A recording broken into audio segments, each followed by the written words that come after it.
दुनिया नए साल के जश्न में डूबी है, लेकिन इजराइल अभी भी शांत नजर नहीं आ रहा है। इसी कड़ी में इजराइल की सेना ने हमास के नुकबा प्लाटून के कमांडर अब्द अल हादी सबाह को ड्रोन हमले में मार गिराया है। अब्द अल हादी सबाह पर 7 अक्टूबर 2023 को किए गए किबुत्ज नीर ओज हमले का नेतृत्व करने का आरोप था।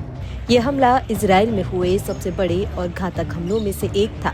दरअसल न्यूज एजेंसी ANI ने अपने स्रोतों के हवाले से बताया है कि IDF ने अपने बयान में कहा कि अब्द अल हादी सबाह को दक्षिण गाजा के खान यूनिस इलाके में निशाना बनाया गया। खुफिया जानकारी के आधार पर इस ऑपरेशन को इजरायली सेना और इजरायली सुरक्षा एजेंसी ने मिलकर अंजाम दिया।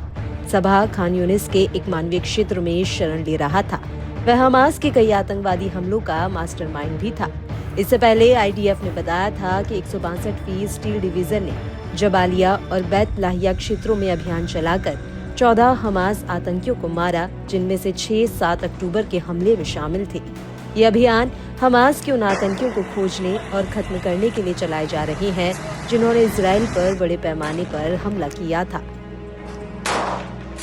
इस बीच इजराइल ने पहली बार स्वीकार किया है कि वह जनवरी 2024 में बेरूत में हमास नेता सालेह अरूरी की हत्या में शामिल था। इजराइल की शिन बेट सुरक्षा सेवा ने साल के अंत की समीक्षा के मुताबिक हमास के उपराजनीतिक प्रमुख और समूह की सैन्य शाखा का संस्थापक अरोरी पिछले साल लेबनान में मारे गए कम से कम 5 शीर्ष हमास नेताओं में से एक था। IDF ने बताया कि उसने इजराइल के किबुत्ज नीर ओज पर आतंकी हमले का नेतृत्व किया। यहां से दर्जनों लोगों का अपहरण कर उनकी हत्या कर दी गई थी। दरअसल हुआ ये था कि 7 अक्टूबर को हमास ने इजराइल पर बड़ा आतंकवादी हमला किया, जिसमें 1200 से अधिक लोग मारे गए और 250 से ज्यादा बंधक बना लिए गए। अभी भी लगभग 100 बंधक हमास के कब्जे में हैं। इस हमले ने इजराइल को बड़ी सुरक्षा चुनौतियों का सामना करने पर मजबूर कर दिया।